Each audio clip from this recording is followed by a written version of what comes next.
નિષ્કુળાનંદ સ્વામીએ 64પદીમાં જે સંતના લક્ષણો વર્ણવ્યા છે એવા સાચા સંત મળે તો એની પાસે એ કદાચ તિરસ્કાર કરે કે અપમાન કરે તોય એમની પાસે રહેવામાં જ બુદ્ધિમાની કહેવાય. ધોબી જેમ કપડાં ધોવા માટે એને ઊંધું ને સવડું ને કરીને એનો મેલ દૂર કરે એ રીતે સંત પણ આપણામાં રહેલા દુર્ગુણો અને દોષો ઓળખાવીને એને દૂર કરવા માટે મથતા હોય. આને અનુરૂપ એક પ્રસંગ જોઈતા ખાચર નામના દરબાર એના ગામમાં એકવાર ભવાઈ રમવા આવ્યા. વર્ષો પહેલાંની વાત છે. ત્યારે ગામમાં રમવા આવતા ને અત્યારના સમયમાં તો હાથમાં ભવાઈ હોય છે, મોબાઈલ થઈ ગયો એટલે.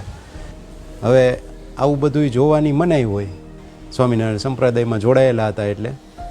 તો એ ભવાઈવાળા અને કેટલાક એમના મિત્રોએ ભેગા થઈને કીધું કે તમે આવો, ભલે આખી ભવાઈ ન જોવો પણ થોડીક વાર બેસો ત્યાં અને કંઈક બોલી. ગામના ગામધણી હતા એટલે પછી શું હોય કે મોટા માણસ આવે ને કંઈક બોલી લગાવે તો પછી બીજા પણ એની પાછળ થોડુંક દાન આપે ને ઓલા ભવાઈવાળાઓને કંઈક આજીવિકા થઈ જાય એ રીતનું થાય. એટલે એ ઉદ્દેશ્યથી એ બધા કહેતા હતા ને પછી આ દરબાર પણ ગયા ભવાઈ જોવા ને એને જોયું તો નહીં પણ તરત આવતા રહ્યા પાછા.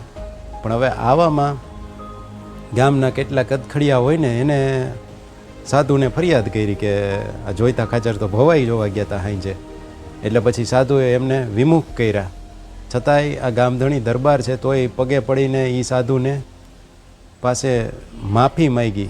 જોકે એનો વાંકય નહોતો ને આપણે તો આવી રીતે બન્યું હોય આપણી સાથે તો સફાઈ દેવા ઊભા રહે કે હું ત્યાં ગયો તો તોય આવા કારણથી ગયો તો અને મેં તો ભવાઈ જોઈએ નથી, ખાલી ત્યાં હાજરી જ આપી છે.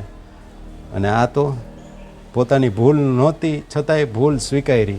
ત્યારે એના ઉદાહરણો અત્યારે પણ આપવામાં આવતા હોય છે. અને આપણે તો આપણી ભૂલ હોય તો એ સફાઈ આપવામાં એટલી બુદ્ધિ વાપરી નાખીએ ને કે આપણને એમ લાગે કે આપણે નિર્દોષ જ છીએ. અને એ તો નિર્દોષ હતા છતાંય દોષિત છે એવું સ્વીકાર્યું. અઘરી વાત છે.